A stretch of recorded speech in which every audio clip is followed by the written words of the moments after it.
But before these performances get underway, to launch the book and to host a question and answer session with Sean, we welcome Vikki Wakefield. Many of you will know Vikki Wakefield. She's a very well-known and acclaimed writer of young adult fiction. Her work is distinctly Australian, exploring the lives of Australian teenagers with a touch of magical realism. And her novels include All I Ever Wanted, Friday Brown, In Between Days, and Ballad for a Mad Girl. So I will hand the stage over to Sean and Vikki.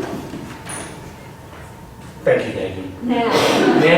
Sorry, I'm too impatient. Thank you, Maggie.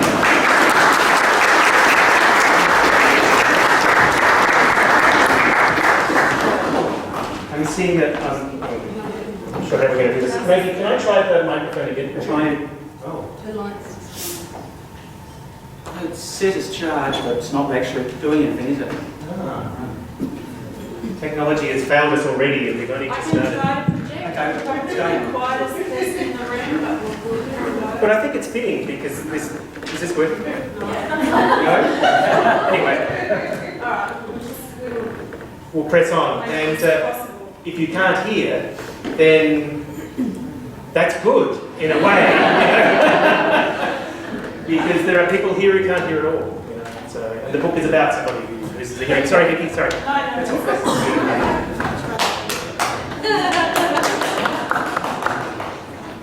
thank you all for coming tonight. I think celebrating the work of my friends and peers is one of my favourite things.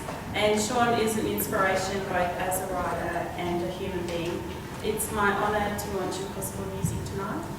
This is a beautifully written novel about being stuck between worlds. Oh. No? No. That's all right, we'll project. And reading Simon's story made me both feel empathy. It possibly gave me a few earworms and sent me down a few wormholes, but that's another bad news because tonight it's all about music.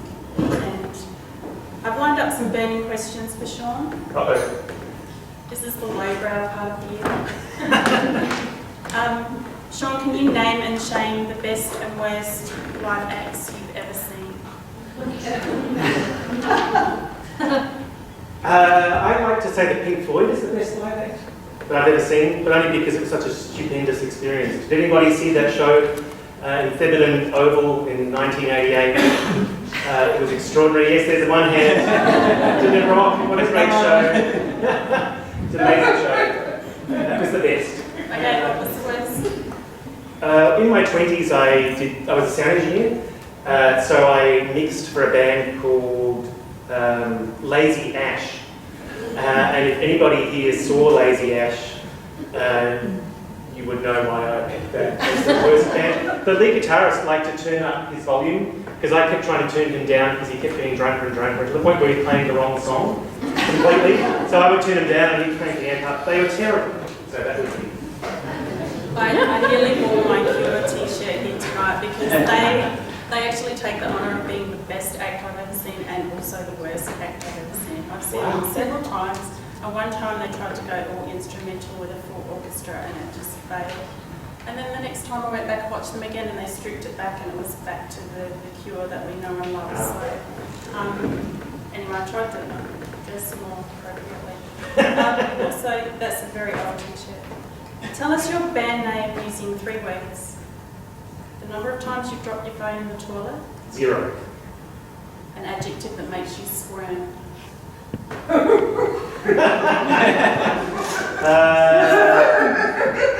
Macho. And the weapon you take to a street fight. Words. Okay, put them all together. 0 macho words. Sounds a bit like my life, really. What's the sign for macho?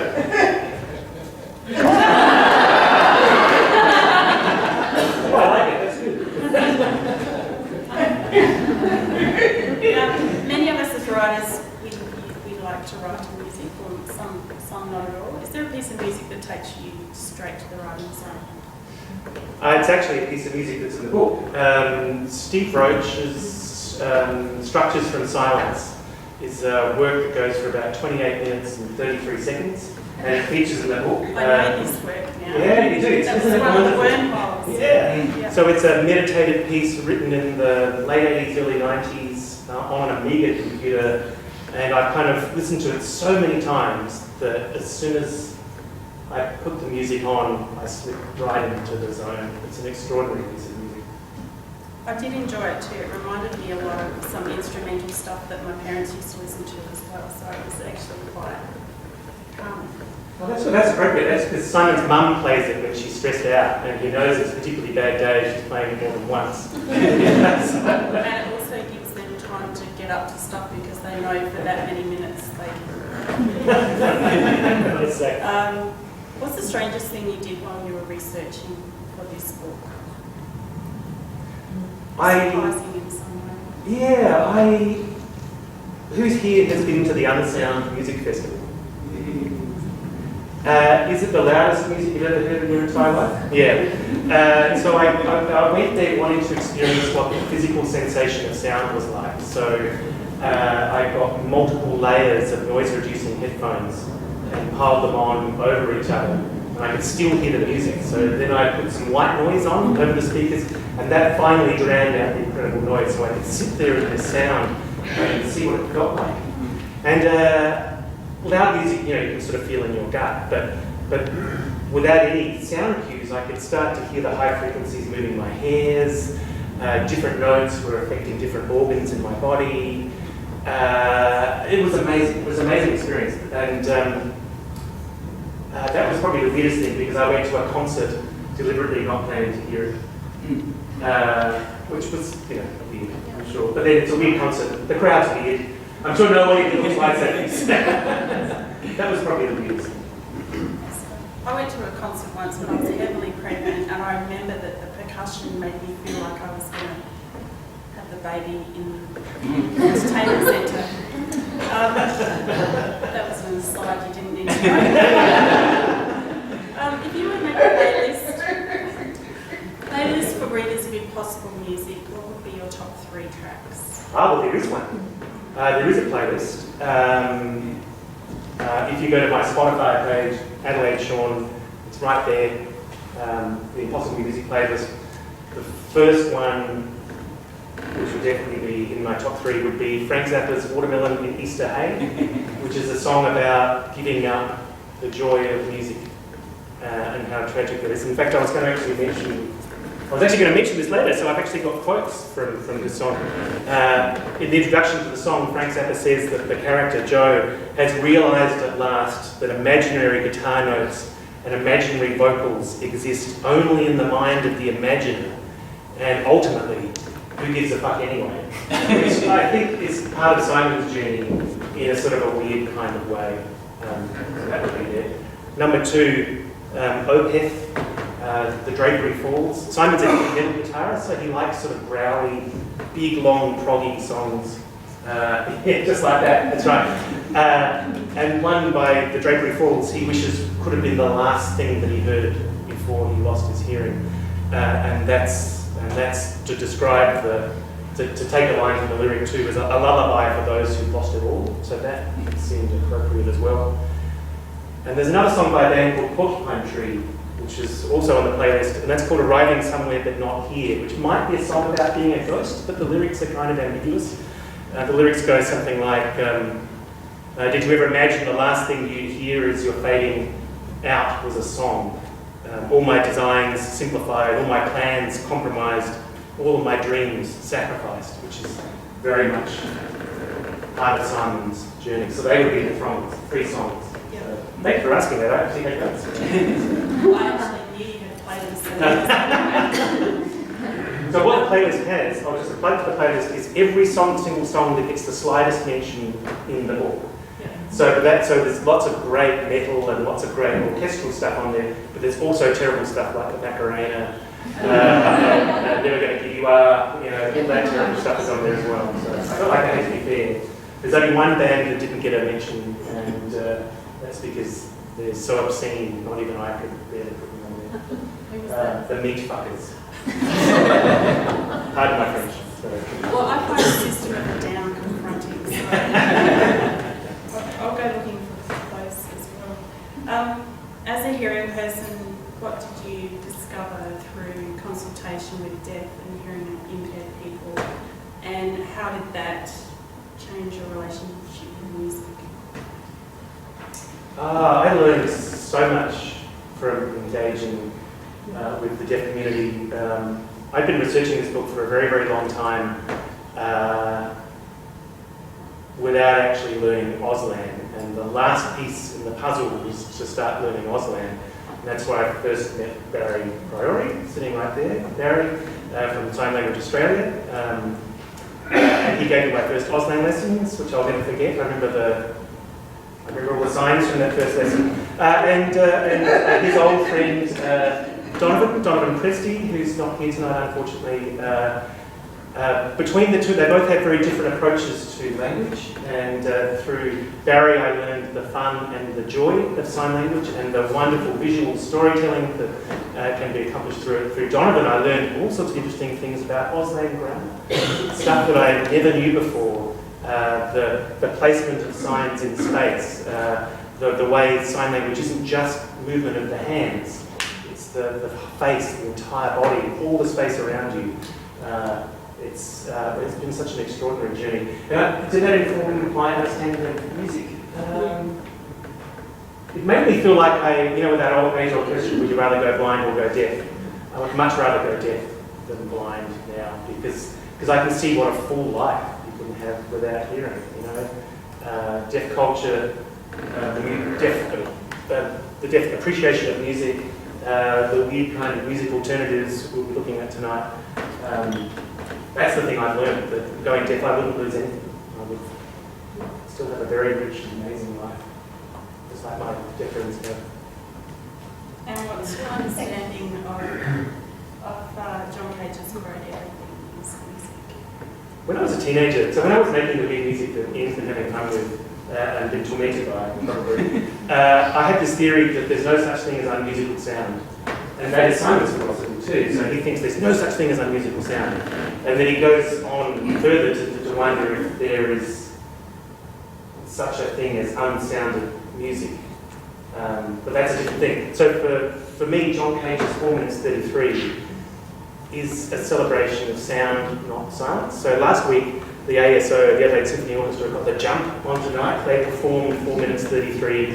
The full orchestra performed it. And it was the first time it had ever been performed in Australia by a full orchestra. It was quite amazing to see it. But the guy who introduced it said, it's about the silence. It's about appreciating the silence and the void and the emptiness.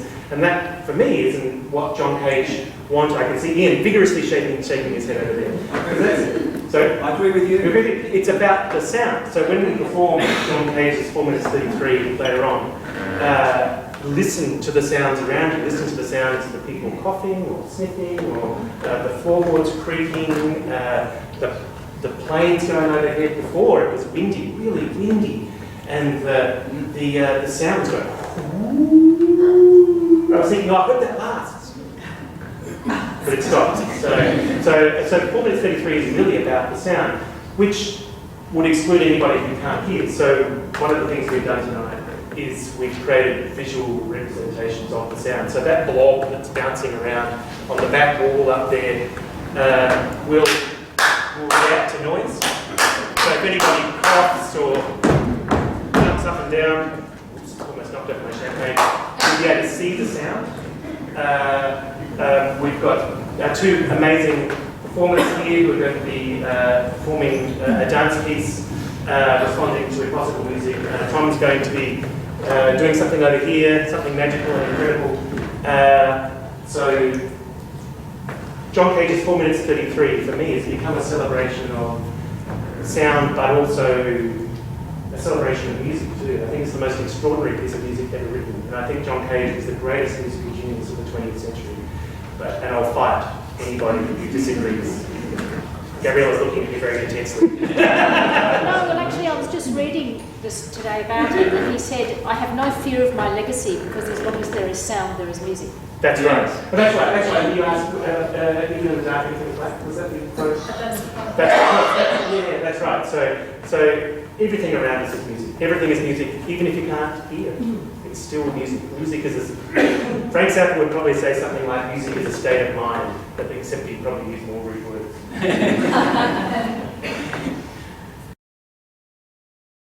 On that note, tell us something you didn't know until you wrote this novel.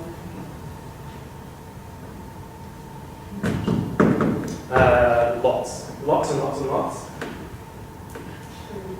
I think the Auslan has been the greatest joy. Learning Auslan has been learning some Auslan. I'm very, very slow. I'm not very good at it because I don't practice enough.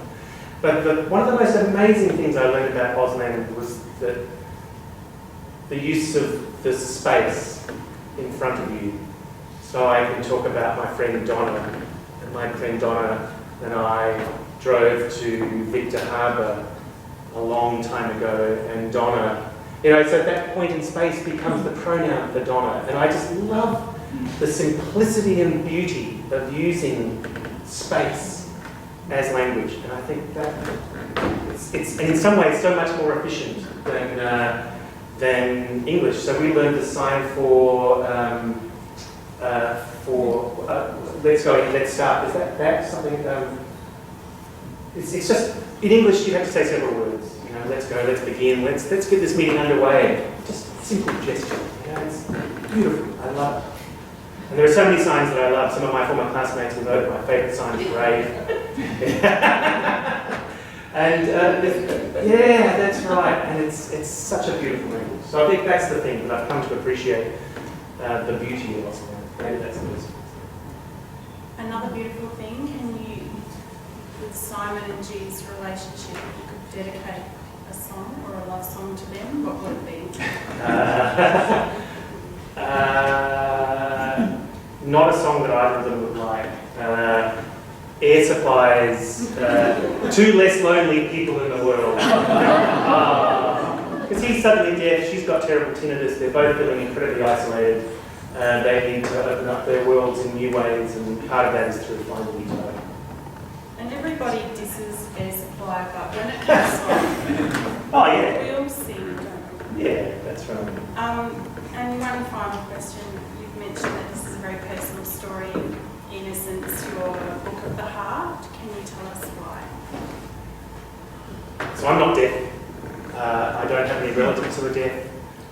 So why am I writing a book about a deaf experience, particularly in today's environment of encouraging people to write their own voice stories, But my experiences with chronic pain and depression, and which escalated to the point where I had to consider giving up writing in order to survive, basically. So Simon's story is about losing his hearing and thinking that he has to give up music. My story is about gaining chronic pain and trying to find a way to continue writing through that. And the book's set in Adelaide, it's set in the present day. It's got a whole bunch of people in there that I know, more or less. Anybody here? Maybe one or two. We'll be reading it very carefully later to see if they can sue. It came out of a very difficult time in my life and helped me find a joy again.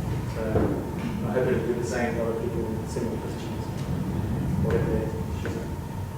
And on that soaring note, it is a beautiful book, and congratulations. I would like to consider possible music officially launched. Thank you for the honour of watching. Thank you. Thank you, Vikki. Thank you very much.